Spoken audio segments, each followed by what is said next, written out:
ଶ୍ରୀ ଜଗନ୍ନାଥଙ୍କ କାହାଣୀ। ରାଜା ଇନ୍ଦ୍ରଦମ୍ନ ଯେପରି ପ୍ରଜାବତ୍ସଳ, ଠିକ୍ ସେହିପରି ଧର୍ମପ୍ରାଣ ମଧ୍ୟ ଥିଲେ।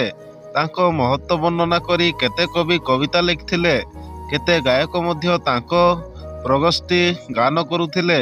ସେ ରାଜା ବି କିଛି କମ୍ ଗୁଣଗ୍ରାହୀ ନଥିଲେ। ଦେଶର ଶିଳ୍ପୀ, ଭାସ୍କର, କବି, ନାଟ୍ୟକାର, ଏମିତିକି ତାଙ୍କ ପୃଷ୍ଠପୋଷକତାରୁ କେହି ବି ବଞ୍ଚିତ ହେଉନଥିଲେ। ସମସ୍ତେ ସୁଖୀ ଥିଲେ। କିନ୍ତୁ କିଛି ଦିନ ଧରି ରାଜା ନିଜେ ଅସୁଖୀ ମନେ ହେଉଥାନ୍ତି। ଏହାର କାରଣ କ'ଣ? ତାଙ୍କର ବା କ'ଣ ଅଭାବ ଥିଲା? କେଉଁ ଆକାଂକ୍ଷା ପୁଣି ତାଙ୍କର ପୂର୍ଣ୍ଣ ହୋଇପାରୁନଥିଲା? ଏ ପ୍ରଶ୍ନର ଉତ୍ତର ପ୍ରଥମ ସେ ମଧ୍ୟ ଦେଇପାରି ନଥାନ୍ତେ। କିନ୍ତୁ ଧୀରେ ଧୀରେ ଏହାର ଉତ୍ତର ତାଙ୍କ ମନରେ ଉଦୟ ହେଲା। ମେଘ ଅପସରି ଗଲେ ଯେପରି ଦିଗନ୍ତରେ ଦେଖାଯାଏ ସୁଦୂରର ମନ୍ଦିର, ଠିକ୍ ସେହିପରି ତାଙ୍କ ମାନସରେ ଗୋଟିଏ ଛବି ସ୍ପଷ୍ଟରୁ ସ୍ପଷ୍ଟତର ହୋଇଉଠିଲା। ଏବଂ ସେ ଛବିଟି ଗୋଟିଏ ମନ୍ଦିରର ଛବି। ନା, ସେପରି ମନ୍ଦିର ଯେ କେଉଁଠି ସେ ଦେଖିଥିଲେ ଏବଂ ଆଜି ତାହା ତାଙ୍କ ସ୍ମୃତିରେ ଫୁଟିଉଠିଲା, ସେ କଥା ନୁହେଁ। ସେ ଦେଖିଲେ ଭବିଷ୍ୟତର ଏକ ଦେବାଳୟ, ବିଶାଳ, ଉନ୍ନତ ଓ ସୁନ୍ଦର। ସେ ଦେବାଳୟ କେବଳ ତାଙ୍କୁ ହିଁ ନିର୍ମାଣ କରିବାକୁ ପଡ଼ିବ। ଲକ୍ଷ ଲକ୍ଷ ଭକ୍ତ ନରନାରୀ ସେମାନଙ୍କ ଦିଅଁଙ୍କୁ ଦେଖିବା ନିମନ୍ତେ ସେଠାକୁ ଧାଇଁ ଆସିବେ। ଯୁଗ ଯୁଗ ଧରି ସେମାନେ ଏମିତି ଆସୁଥିବେ। କିନ୍ତୁ ସେଭଳି ଏକ ଦେବାଳୟର ଅଧିଷ୍ଠାତା ଦିଅଁ ହେବେ ଈଶ୍ୱରଙ୍କର କେଉଁ ରୂପ? ଦିଅଁ କିଏ ଜଣାନାହିଁ, ଅଥଚ ମନ୍ଦିର ତୋଳା ପାଇଁ ରାଜାଙ୍କ ମନରେ ବିପୁଳ ଉଦ୍ଦୀପନା ଆସୁଛି। ଏଥିରେ ନିଜେ ରାଜା ବି କିଛି କମ୍ ଆଶ୍ଚର୍ଯ୍ୟ ହେଉନଥାନ୍ତି। କିନ୍ତୁ ତାଙ୍କୁ ଆଉ ଅଧିକ କାଳ ଆଶ୍ଚର୍ଯ୍ୟ ହେବାକୁ ପଡ଼ିଲା ନାହିଁ। ରାତିରେ ସେ ସ୍ୱପ୍ନରେ ଏକ ପ୍ରତିଶ୍ରୁତି ପାଇଲେ ଯେ ମନ୍ଦିର ନିର୍ମାଣ କର, ଯଥା ସମୟରେ ଦିଅଁ ଆସି ପହଞ୍ଚିଯିବେ। ହଠାତ୍ ରାଜାଙ୍କ ନିଦ ଭାଙ୍ଗିଗଲା। ଗୋଟିଏ ବିମଳ ଆନନ୍ଦରେ ରାଜାଙ୍କ ହୃଦୟ ଭରିଗଲା। ଆଉ କୌଣସି ଦ୍ୱିଧା ସଙ୍କୋଚ ରହିଲା ନାହିଁ। ପ୍ରଭାତ ହେବା ମାତ୍ରେ ସେ ତାଙ୍କ ମନ୍ତ୍ରୀ ଓ ଅମାତ୍ୟମାନଙ୍କୁ ଡକାଇଲେ। ଏକ ସୁନ୍ଦର ମନ୍ଦିର ନିର୍ମାଣ ନିମନ୍ତେ ତାଙ୍କ ଅଭିପ୍ରାୟ ସେମାନଙ୍କ ଆଗରେ ସେ ବ୍ୟକ୍ତ କଲେ। ଜ୍ୟୋତିର୍ବିଦମାନେ ମନ୍ଦିର ନିର୍ମାଣ ଆରମ୍ଭ ହେବା ନିମନ୍ତେ ଶୁଭ ସମୟ ନିରୂପଣ କରିବା ସଙ୍ଗେ ସଙ୍ଗେ ଉପଯୁକ୍ତ ସ୍ଥାନର ଅନ୍ୱେଷଣ କରିବାକୁ ମଧ୍ୟ ନିର୍ଦ୍ଦେଶ ପାଇଲେ। ପୁରୀର ବେଳାଭୂମି ହିଁ ଉତ୍କୃଷ୍ଟ ପୁଣ୍ୟମୟ ସ୍ଥାନ ବୋଲି ପଣ୍ଡିତମାନେ ମତ ଦେଲେ। ଯଥା ସମୟରେ ଯଜ୍ଞ ଓ ଶଙ୍ଖନାଦ ଭିତରେ ମନ୍ଦିରର ଭିତ୍ତି ସ୍ଥାପନ ହେଲା। ସମୁଦ୍ରରେ ପୋତ ଦ୍ୱାରା ଦୂରବର୍ତ୍ତୀ ପର୍ବତମାଳାରୁ ବିଶାଳ ପ୍ରସ୍ତର ଖଣ୍ଡମାନ ଆସିଲେ। ବିଶାଳ ମଜବୁତ ଗାଡ଼ିରେ ବୋଝେଇ ହୋଇ ହାତୀ ଦ୍ୱାରା ଟଣା ହୋଇ ସେସବୁ ସମୁଦ୍ର କୂଳରୁ ମନ୍ଦିର ନିର୍ମାଣ ସ୍ଥଳୀକୁ ଅଣାଗଲେ। ହଜାର ହଜାର ସ୍ଥାପିତ ଭାସ୍କର, ଭିନ୍ନ ଭିନ୍ନ ବିଦ୍ୟାରେ ବିଶେଷଜ୍ଞ ତଥା ଦକ୍ଷ ଶ୍ରମିକମାନେ କାମରେ ଲାଗି ପଡ଼ିଲେ। ସେମାନଙ୍କ ନିଷ୍ଠା ଓ ଶ୍ରମର ଯାଦୁରେ ପଥର ଦେହରେ ଫୁଟିଉଠିଲା ସତେ ଯେମିତି ସହସ୍ର ଫୁଲର ବସନ୍ତ। ବିସ୍ତୃତ ବେଳାଭୂମି ଉପରେ ଚାହୁଁ ଚାହୁଁ ମନ୍ଦିର ଉଚ୍ଚରୁ ଉଚ୍ଚତର ହୋଇ ଚାଲିଲା। ସତେଅବା ମେଘମାଳା ସହ ବନ୍ଧୁତା କରିବା ତାର ଉଦ୍ଦେଶ୍ୟ। ଏହି ଭିତରେ କେତେ ବର୍ଷ ଚାଲିଗଲା। ମନ୍ଦିର ନିର୍ମାଣ କାର୍ଯ୍ୟ ସମାପ୍ତ ହେଲା। କିନ୍ତୁ ଦିଅଁ କାହାନ୍ତି?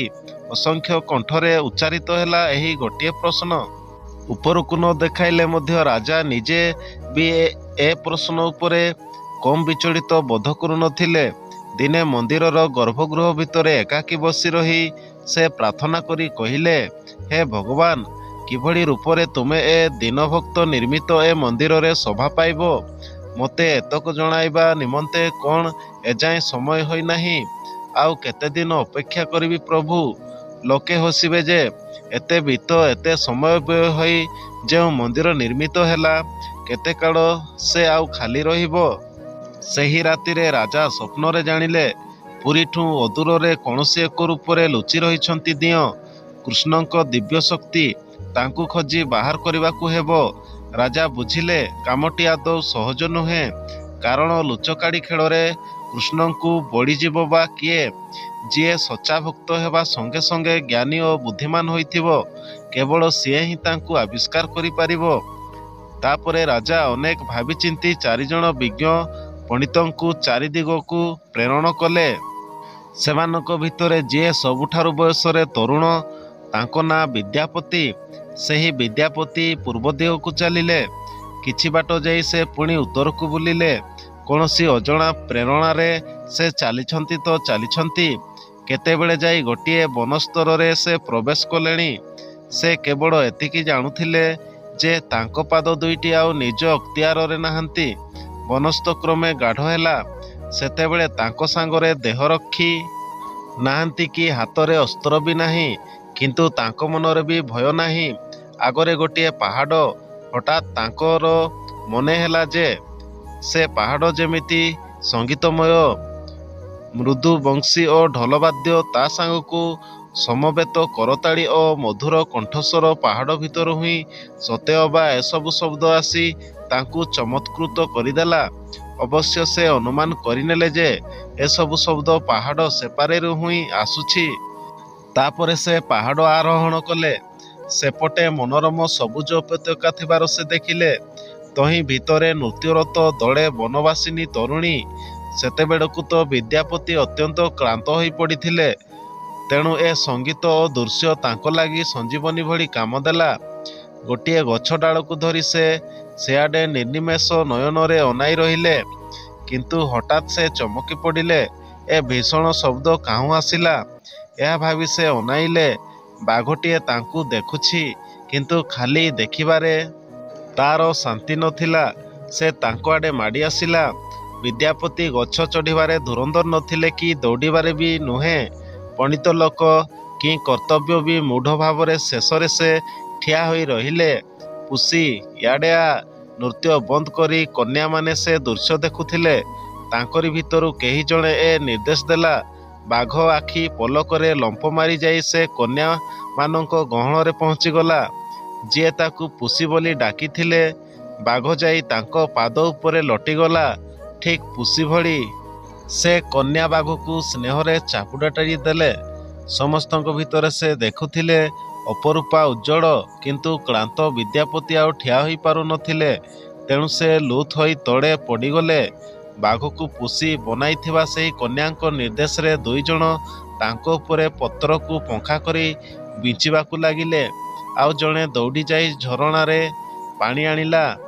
ବିଦ୍ୟାପତି ଅର୍ଦ୍ଧଚେତନ ଅବସ୍ଥାରେ ବୁଝିଲେ, ଯେଉଁ କନ୍ୟାଙ୍କୁ ସମସ୍ତେ ଏତେ ମାନ୍ୟ କରୁଛନ୍ତି, ତାଙ୍କର ନାମ ଲଳିତା। ଲଳିତା କହିଲା, ହେ ବିଦେଶୀ, ତୁମେ କିଏ? ତୁମ ଗନ୍ତବ୍ୟ ସ୍ଥାନ କ'ଣ ତା ତ ଆମେ ଜାଣୁନା। ବୋଧହୁଏ ତୁମେ ବାଟ ହୁଡ଼ି ଏ ବନସ୍ତ ଭିତରକୁ ଚାଲି ଆସିଛ। ସେ ଯାହା ବି କିଛି ହେଉନା କାହିଁକି, ତୁମକୁ ଏଭଳି ଅବସ୍ଥାରେ ପରିତ୍ୟାଗ କରି ଆମେ ଚାଲିଯାଇ ପାରିବା ନାହିଁ। ମୋ ବାପା, ଏ ବନର ସର୍ଦ୍ଦାର ବିଶ୍ୱାବସୁ ତୁମକୁ ଅତିଥି ରୂପେ ସ୍ୱାଗତ କରିବେ। ଆମ ସହ ଚାଲ। ଲଳିତାଙ୍କ ନିମନ୍ତ୍ରଣରେ ଯେପରିକି ମନ୍ତ୍ର ଥିଲା। ସେ କିନ୍ତୁ ପ୍ରୟୋଜନଠୁଁ ଅଧିକ କଥା ମୋଟେ କହୁନଥିଲେ। ନୀରବରେ ବିଦ୍ୟାପତି ଉଠି ଠିଆ ହେଲେ ଓ ସେ ତରୁଣୀମାନଙ୍କୁ ଅନୁସରଣ କରିବାକୁ ପ୍ରସ୍ତୁତ ବୋଲି ସ୍ମିତ ହାସ୍ୟ ଦ୍ୱାରା ଜଣାଇଦେଲେ। ଲଳିତାଙ୍କ ଚାରିପଟେ ବୁଲି ବୁଲି ଅଗ୍ରସର ହେଉଥାଏ ତାଙ୍କ ପୁଷି, ବିଶାଳକାୟ ବାଘ। ମଧ୍ୟେ ମଧ୍ୟେ ସେ ବିଦ୍ୟାପତିଙ୍କୁ ବି ଚାଟି ଦେଉଥାଏ। ମଝିରେ ଲଳିତା ତାଙ୍କର ଜଣେ ସଖୀ କାନରେ କିଛି କହିଲେ। ତାପରେ ସେ ଦୌଡ଼ି ଦୌଡ଼ି ଯାଇ ଗଛଲତା ଭିତରେ କୁଆଡ଼େ ଅଦୃଶ୍ୟ ହୋଇଗଲା।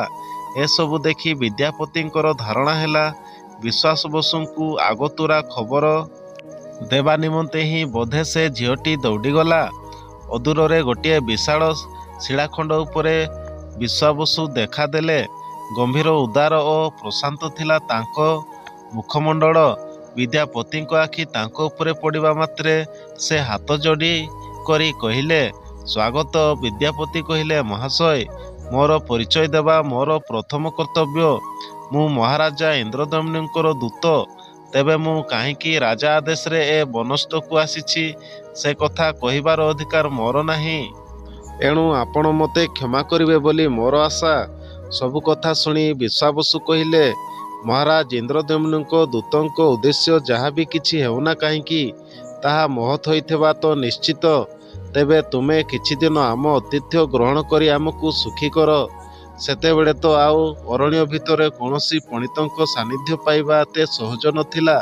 ତେଣୁ ବିଶ୍ୱାବସୁ ବିଦ୍ୟାପତିଙ୍କୁ ପାଖରେ ପାଇ ବହୁତ ଆନନ୍ଦିତ ହେଲେ। ଧର୍ମ, ଦର୍ଶନ କେତେ ଜଟିଳ ବିଷୟରେ ବିଦ୍ୟାପତି ତାଙ୍କ ପ୍ରଶ୍ନର ଉତ୍ତର ଦେଉଥାନ୍ତି। ବିଦ୍ୟାପତିଙ୍କର ମନେ ହେଲା, ଯେଉଁ ପ୍ରେରଣା ତାଙ୍କୁ ଏତେ ଦୂର ନେଇ ଆସିଲା, ସେହି ପ୍ରେରଣା ଯେପରିକି ତାଙ୍କୁ କହୁଛି କି ତାଙ୍କ କାର୍ଯ୍ୟ ସିଧି ସେଇଠି ହିଁ ହେବ। ତାଙ୍କ ରହିବା, ବିଶ୍ରାମ, ଖାଦ୍ୟପେୟ ଇତ୍ୟାଦିରେ ଯେପରି ତିଳେ ବି ଅସୁବିଧା ନ ହେବ ସେ କଥା ନିଜେ ଲଳିତା ଦେଖୁଥାନ୍ତି। ତାଙ୍କର ସସ୍ନେହ ତତ୍ତ୍ୱାବଧାନ ଯୋଗୁଁ ବିଦ୍ୟାପତିଙ୍କୁ ସେଠି ରହିବାକୁ ଏତେ ଭଲ ଲାଗୁଥିଲା କି ଥରେ ଥରେ ବିଦ୍ୟାପତି ନିଜକୁ ଏ ପ୍ରଶ୍ନ କରୁଥାନ୍ତି।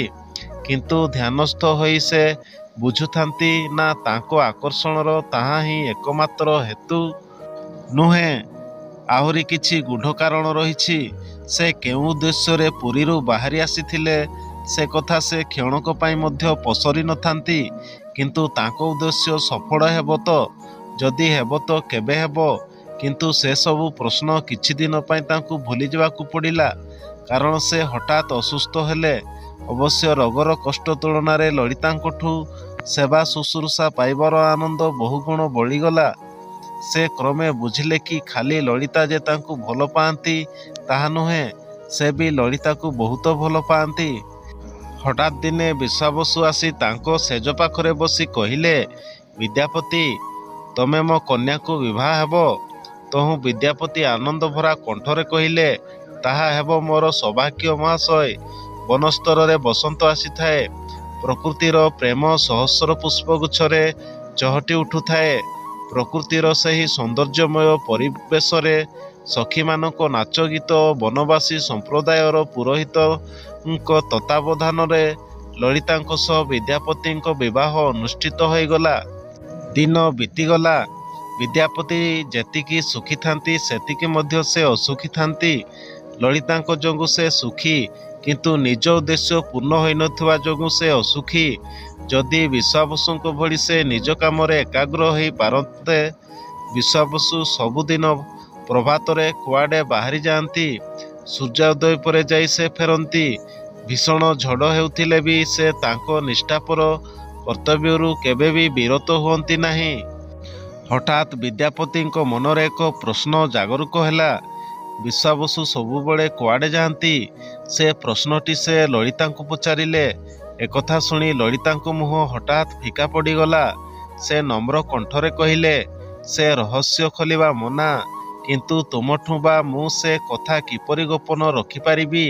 ଅଳ୍ପ ଦୂରରେ ଅଗନା ଅଗନୀ ବନସ୍ଥ ଭିତରେ ଗୋଟିଏ ଗୁମ୍ଫା ରହିଛି। ତହିଁ ଭିତରେ ଆମ ବଂଶର ଦିଅଁ ରହିଛନ୍ତି। ବାପା ପୂଜା ଦେବା ପାଇଁ ଯାଆନ୍ତି। ତାଙ୍କ ବାପା, ଜେଜେବାପା, ଜେଜେବାପାଙ୍କ ବାପା, ଜେଜେବାପା ସମସ୍ତେ ଏହା କରି ଆସୁଛନ୍ତି। ବିଦ୍ୟାପତି ଗଭୀର ଆଗ୍ରହରେ ଏହା ଶୁଣୁଥାନ୍ତି। ଯେଉଁ ଅଦୃଶ୍ୟ ପ୍ରେରଣା ତାଙ୍କୁ ଏଠାକୁ ଆଣିଛି ସେ ବର୍ତ୍ତମାନ ଆଉ କିଛି ସନ୍ଧାନ ଦେବାକୁ ତତ୍ପର କି? ବିଦ୍ୟାପତି ପଚାରିଲେ, ଲଳିତା, ମୁଁ ଟିକେ ସେ ଦିଅଁଙ୍କୁ ଦେଖନ୍ତି ନାହିଁ? ସ୍ୱାମୀଙ୍କ ଏଭଳି ଜିଜ୍ଞାସା ଜାଣି ଲଳିତା ଅଚାନକ ଚମକି ପଡ଼ିଲେ। ତାପରେ ସେ କହିଲେ, ନା ନା, ଏକଥା ମୁଁ ତୁମକୁ କହିଛି ବୋଲି ଜାଣିଲେ ହିଁ ବାପା ଖପା ହେବେ। ତାଙ୍କୁ ଦେଖିବାର ତ ପ୍ରଶ୍ନ ହିଁ ଉଠୁନାହିଁ। ଆମ ପରିବାର ବାହାରେ ଆଉ କେହି ବି ତାଙ୍କୁ ଦେଖିବା ମନା।